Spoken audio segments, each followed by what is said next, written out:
This is what real engineers do அப்படின்றது நான் ரீசெண்டாக ஐஐடி மெட்ராஸில் ஒருத்தவரை மீட் பண்ணேன். அவர் தான் எல்லாத்தையுமே மேனேஜ் பண்ணுறாராம். ஸோ அவர் வந்து எங்களை இதை எப்படிலாம் செய்கிறாங்க அப்படின்றத பார்க்குறதுக்கு ஒரு சான்ஸ் கொடுத்தாரு. நீ ஜஸ்ட்டு புக்கை மட்டும்லாம் படிக்காதடா, இது மாதிரி ஹேண்ட்ஸானாக ஒர்க் பண்ணிப்பார், ரொம்ப சின்ன விஷயமா இருந்தாலும் சரி அதை ஹேண்ட்ஸானாக பண்ணிப்பார் அப்படின்னு நிறையா சஜஷன்லாம் கொடுத்தாரு.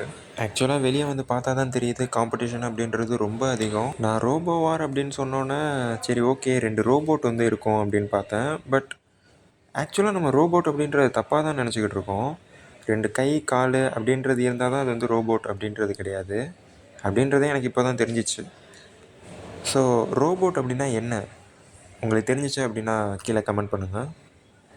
நெட்வொர்க்கிங் கனெக்ஷன் அப்படின்றதெல்லாம் எவ்வளோ இம்பார்ட்டண்ட் அப்படின்றது நீங்கள் வெளியே போகிறப்போ தான் தெரியும். இப்போ நான் அவர்கிட்ட பேசினதுனால அந்த ஈவெண்ட்டுக்கான பாஸ் அவர் எனக்கு கொடுத்தாரு. அதுக்கப்புறமா உள்ளே கொண்டு போயிட்டு லைக் எப்படிலாம் செய்கிறாங்க, என்னென்ன ப்ரொசீஜர்லாம் இருக்குது எல்லாத்தையுமே வந்து எனக்கு எக்ஸ்பிளைன் பண்ணார். இது எல்லாமே என்ன ஜஸ்ட்டு வந்து போயிட்டு அவர்கிட்ட பேசினதுனால தான்.